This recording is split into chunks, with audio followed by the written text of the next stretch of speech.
L'amour. Maurice Machino.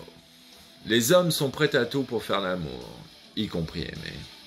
Les femmes sont prêtes à tout pour aimer, y compris faire l'amour. Ah, c'est pas pareil. Un homme, surtout au départ, quand il est jeune, tout ça, il pense plutôt à baiser. Et après, peut-être, l'amour, on sait pas trop ce que c'est, tout ça. Bon. Est-ce que les femmes, oh l'amour, l'amour, l'amour, l'amour, magnifique, tout ça. Et puis bien sûr, il y a l'acte sexuel qui fait partie de l'amour, mais c'est qu'une des facettes. Bon. Donc ça fait une grande différence, surtout dans la jeunesse, entre les hommes et les femmes. Ils n'ont pas la même conception des choses sur l'amour. Bon, c'est comme ça. Puis après, à partir d'une certaine maturité, ça se rééquilibre un peu, les deux pôles du yin-yang. Bon. Enfin, surtout si l'homme évolue un peu, comprend que bon, baiser c'est pas cool, faire l'amour c'est mieux. Mais pour faire l'amour, faut aimer. Ah, bon. Martin Gray. Aimer, c'est en même temps partager des mots, des regards, des espoirs et des craintes. Oui, les deux maîtres mots de l'amour sont communication, compréhension. Alors, la compréhension, bon, communiquer un peu sur tout. Bon, faut garder un petit jardin secret, mais dans un véritable amour réciproque, faut en gros communiquer sur tout, au moins minimum. Et puis, bien sûr, les choses positives, les espoirs, les rêves, tout ça, mais bien sûr aussi les craintes, les doutes, les incertitudes. En parlant, des fois, certaines craintes s'évaporent d'elles-mêmes, rien que de le fait d'en parler. Donc, aimer, c'est mieux avec communication. Alors, la communication peut être verbale, peut être avec des signes, peut être par caresse. Oh, on peut communiquer de plein de façons différentes, par le regard aussi. Bon. Bernard Werber, c'est le silence qui nous apprend à aimer la musique. C'est l'obscurité qui nous apprend à aimer les couleurs. C'est la guerre qui nous apprend à aimer la paix. C'est l'absence de rire qui nous apprend à comprendre l'humour. Ah bah oui, c'est le yin-yang, c'est la lumière, l'ombre, le blanc, le noir, le bien, le mal. Un peu tout est en yin-yang. Et c'est compliqué. Et des fois, pour bien comprendre un yin, il faut aussi malheureusement mieux comprendre le yang pour compléter le yin-yang. Et par exemple, le pacifiste intelligent, il se dit préparons-nous à la guerre, on ne sait jamais. Comme ça, si je suis un bon guerrier, et si l'autre le sait, il ne viendra pas chercher à me fighter pour une histoire à la con. Tandis que si t'es un petit tout mou pacifique, il y en a certains, rien que pour s'amuser, allez, baffe dans la gueule. Oh, bah, yeah. Donc si l'autre, il sait que t'es pacifique, bon, admettons, mais s'il sait aussi que s'il te cherche des noises, tu lui fous une branlée, il va pas te chercher des noises. Donc, oh, t'as la paix. Joseph Wrezinski. On ne peut pas aimer si on n'a pas le temps de regarder, de comprendre, de pénétrer les choses, de les découvrir en profondeur, de les introduire en soi. Le temps de se transformer soi-même, de devenir un être nouveau, puisque l'on a connu quelque chose de nouveau. Ah, magnifique citation. Donc, qu'est-ce qu'il dit? L'amour, ça s'acquiert pas comme ça, clac, allez, coucou, je suis amoureux, de façon extase, tout ça. Non, évidemment que non, c'est en forgeant qu'on devient forgeron, toujours la bonne vieille maxime. C'est en aimant régulièrement, progressivement, qu'on aime de plus en plus. Entre guillemets, c'est pas d'un coup, clac, j'aime au taquet. Donc, comme dans tout, il faut aimer, apprendre à aimer, découvrir ce que c'est que l'amour, progresser dans l'amour. Et si c'est l'amour Eros avec sa partenaire, faut essayer de mieux la comprendre, de se comprendre mieux aussi, de comprendre le couple. d'essayer de pénétrer en profondeur dans le jardin secret de sa femme pour en découvrir des pépites magnifiques. Et puis bien sûr, les bonnes choses, et hop, on les incorpore en soi.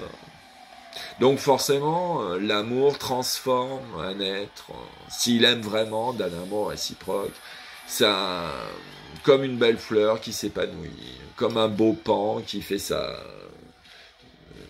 démonstration amoureuse. C'est plus joli, c'est plus beau. Donc l'amour induit des transformations, des chrysalides chez l'être aimé, le couple. Régis Carlo, qui accueille les différences comme des trésors, connaît l'amour. Eh ben oui, parce que peut-être le plus grand amour, c'est dans certains cas quand les opposés s'attirent. Comme dans les aimants, si tu mets 2 plus, ça se repousse. Si tu mets un plus, un moins, bah ça s'attire. C'est comme ça, les lois de l'électromagnétisme. Bon, bah en amour, c'est un peu pareil. Ça marche mieux entre un homme et une femme. Les opposés. Ça marche mieux si l'un est dans un concept et l'autre est dans le concept opposé. Par exemple, une femme artiste peut-être se mariera mieux avec un homme scientifique. Par exemple aussi, une femme pirate, anarchiste, ou je sais pas quoi, se mariera peut-être mieux avec un justicier homme. Mystère. Donc, si tu es borné, si tu es fermé à l'ouverture, si tu n'aimes pas les différences de l'autre ou je sais pas quoi, si tu es raciste, je sais pas quoi, enfin si tu es fermé à l'ouverture, à l'inconnu, à la diversité, eh ben forcément, tu connaîtras pas le véritable amour, pas de cul.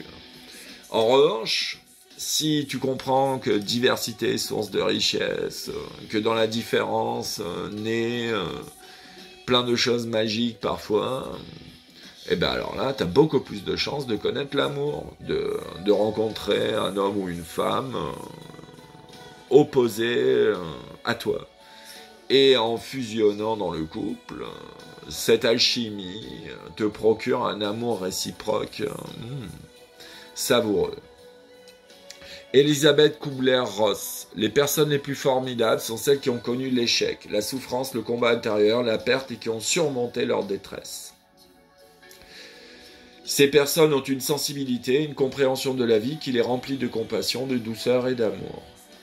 La bonté ne vient jamais de nulle part. Ah ça, j'en connais certains qui croient un peu avoir tout réussi, tout nickel dans leur vie, bon, en apparence du moins. Ils ont une arrogance. Alors typiquement, dans les centres de recherche, on voit les batteries de polytechniciens et de normaliens. Oh là là là, l'arrogance. Et puis, dans leur vie, ils n'ont pas trop connu beaucoup d'échecs. Ils sont là, ouais, ceux qui ont connu les échecs, des couillons, je sais pas quoi. L'arrogance de ceux qui n'ont pas connu trop d'échecs dans leur vie. Ah bah dis donc. Mais c'est surtout qu'ils sont restés dans leur précaré, dans les petits centres de recherche peinards, et ils sont pas côtoyés à la vie réelle, entre guillemets. Donc, ils n'ont pas connu des missions impossibles où des fois, bah, ça foire. Et donc, bien sûr, il y a l'échec, le deuil, la souffrance, tout ça. Il y a tout le côté négatif aussi d'un être humain qui s'est pris plein de baffes dans la gueule, à gauche, à droite, tout ça. Et donc, il y a 2 cas de figure, en gros, pour faire simple, pour ceux qui se sont pris plein de baffes dans la gueule. Il y a ceux qui s'en sortent pas, et dépression, et au fond du trou, et bon, bah tant pis. Ils tournent en rond dans leur médiocrité, oh, malheur, tout ça.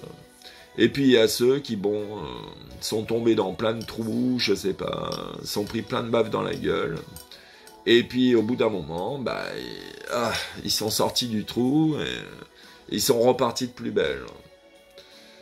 Et ces genres de personnes-là, quand elles voient quelqu'un se prendre un accident, une baffe dans la gueule, si ça lui rappelle quelques souvenirs pour lui, il n'est pas là à se foutre de la gueule de l'autre, mais plutôt être un peu compatissant, et peut-être lui tendre la main, avec un peu de douceur et d'amour. Donc en fait, quelque part, ceux qui réussissent tout à chaque fois, qui n'ont jamais rien connu à la vie, ils ont une arrogance terrible. Et ceux qui s'en ont pris plein la gueule et qui ont surmonté les épreuves, ils sont peut-être un peu plus compatissants pour les autres qui s'en prennent plein la gueule à leur tour. Film Le Cercle des Poètes Disparus. L'humanité est faite de passion. La médecine, le droit, le commerce sont nécessaires pour assurer la vie. Mais la poésie, la beauté, la romance, l'amour, c'est pour cela qu'on vit. Oui... Chacun, normalement, devrait avoir une ou plusieurs passions dans la vie. C'est ça qui fait le sel dans la vie. Parce que, à part si tu as un travail passion, ce qui est très rare, ton travail, en général, t'es pas le plus passionné de la Terre à le faire. Il y a toujours des avantages, des inconvénients, tout ça. Donc comme on est dans une société actuelle où entre guillemets il faut travailler pour apporter sa pierre à l'édifice de la société, alors il y en a qui choisissent le commerce, d'autres le droit, d'autres je sais pas quoi, la boulangerie. Il y a des métiers de diversité, il y en a plein dans notre société actuelle, donc c'est un peu open bar, tiens j'ai envie de faire avocat ou je sais pas quoi, tiens commissaire, ce qu'on veut. Mais est-ce que c'est ça, le sel de la vie d'un être humain? Non. Il doit travailler pour survivre, pour payer ses factures, je sais pas quoi. Ok, mais après, une fois qu'il a fini de bosser, c'est là qu'est le sel de la vie. Et c'est quoi le sel de la vie? C'est vivre des aventures, avoir un amour, ou plusieurs. C'est la poésie de la vie, c'est les aventures, c'est le rire, les soirées, les spectacles, le théâtre, le cinéma, et je sais pas quoi encore. C'est pour ça qu'on vit, c'est pas pour se faire chier au travail, c'est pour... et un des meilleurs temps libres, entre guillemets, poétiques, c'est l'amour. Alors ça, c'est connu depuis l'Antiquité. Même si tu réussis au taquet dans ton travail, si t'as pas l'amour, le soir quand tu rentres chez toi, tu te fais chier, tu regardes la télé comme un con, ou je sais pas quelle connerie. Daniel Pénac, le temps de lire comme le temps d'aimer, dilate le temps de vivre. Alors bien sûr, des fois on lit un bon bouquin, on le commence, on le dévore toute la nuit, et au bout d'un moment, on s'aperçoit, 4 heures après, qu'on a tout lu le bouquin d'une traite, et c'était génial. Et on n'a pas vu le temps passer. Mais ça, que pour les excellents livres, hein, attention. Si tu lis la chronique des décès, dis donc, tu vas le sentir passer. Donc, et le temps d'aimer aussi. Quand tu aimes d'un amour réciproque, intense une personne, ta soirée romantique, elle sera peut-être de, je sais pas, 4-5 heures, je sais pas combien, une soirée quoi. Et tout ce que tu auras vécu dans cette soirée, en émotion, en vibration, en sensation, oh là là là là, t'as l'impression que ta soirée, elle a duré un mois. T'as vécu tellement de trucs émotionnels, tout ça, machin. Donc même une soirée romantique d'un certain temps, tu vis tellement de choses intenses dans cette période que t'as l'impression qu'elle a duré... Lao Tse, un mot prononcé avec bienveillance engendre la confiance. Une pensée exprimée avec bienveillance engendre la profondeur. Un bienfait accordé avec bienveillance engendre l'amour. Et oui, si t'es plutôt là à fouetter l'autre, tac, allez, je te fouette, bon, il y a peu de chances que l'autre t'aime en retour. Bon, alors ça dépend, il y a les sadiques, les sadomaso, tout ça. Bon, alors les masos, si tu tombes sur un maso, bon, alors si tu le fouettes, bah, il va peut-être aimer. Alors ça, bon, c'est compliqué. Mais en règle générale, si tu fouettes quelqu'un, t'as peu de chances qu'il te renvoie de l'amour en boomerang. Bon. En revanche, si la même personne, au lieu de la fouetter, tu lui fais un cadeau, tu essayes de l'aider, tu l'aimes un peu, tu le acconseilles, tu vas en soirée avec elle, tu fais des bringues avec elle, ou je sais pas quoi encore. Si tu lui envoies de l'amour, bah t'as plus de chances qu'en retour, elle te renvoie de l'amour aussi. Et ça marche pour l'amour éros ou pour l'amour philia, pareil. Si tu donnes de l'amour, plus tu donnes d'amour à ta femme ou à ton partenaire, plus tu as de chances qu'elle te renvoie de l'amour en retour. En revanche, si tu la fouettes à chaque fois, bon bah vas-y pour avoir l'amour. Jean-Marie Poirier.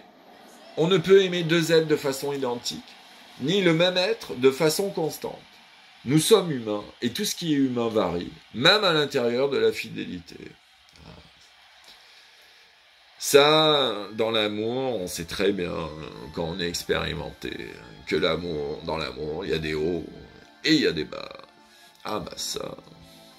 Des fois, tout va bien, soirée romantique, puis le lendemain, patatras, engueulade, ou je sais pas quoi. Et donc, l'amour, bon, varie. C'est pas constant. Ça varie un peu tout le temps, l'amour. Bon, c'est comme ça. Si tu crois que c'est constant, t'as rien compris. Ça varie un peu tout le temps. Bon. Et déjà, pourquoi? Parce que chaque être humain, déjà, il est pas constant. Il varie aussi. L'être humain, c'est comme ça. Et il suffit de voir des photos à 15 ans, 30 ans, 50 ans, et ah tiens, il a varié. Donc l'humain varie, l'homme et la femme varient, plus la femme que l'autre, d'ailleurs en moyenne, mais enfin bon, c'est comme ça. Donc les deux varient, donc forcément l'arc-en-ciel entre les deux cœurs de deux variations, bah ça varie. Bon, un peu une lapalissade, mais bon. Et bien sûr, l'amour, quand on aime deux amis par exemple, bon. Comme ils sont aussi différents, c'est pas les mêmes, on n'a pas vécu les mêmes histoires, on se raconte pas les mêmes choses, et ben donc, même deux amis qu'on aime beaucoup, on les aime pas de la même façon. Chacun d'un amour un peu spécifique. Par exemple, l'un, on aimera plus son côté jovial, je sais pas quoi, et tandis que l'autre, on aimera plus discuter maths, par exemple, avec lui, ou peu importe, ou musique, ou je sais pas quoi. Donc, l'amour est relatif aussi à l'individu et aux variations dans le temps, tout ça. On n'aime jamais de la même façon, exactement la même, deux êtres différents. Et même le même être, eh ben, c'est pas constant. Ça évolue, ça est variable. Des fois, il y a des hauts, des fois, il y a des bas. Des fois, ça augmente, des fois, ça diminue. Mystère de la vie. Et la dernière pour la route, François de la Rochefoucauld. Il n'y a pas de jalousie... Il y a dans la jalousie plus d'amour propre que d'amour. Et oui, plus t'es jaloux... En fait, bon, c'est comme un peu tout. Un peu, c'est bien. Un excès, c'est pas bien.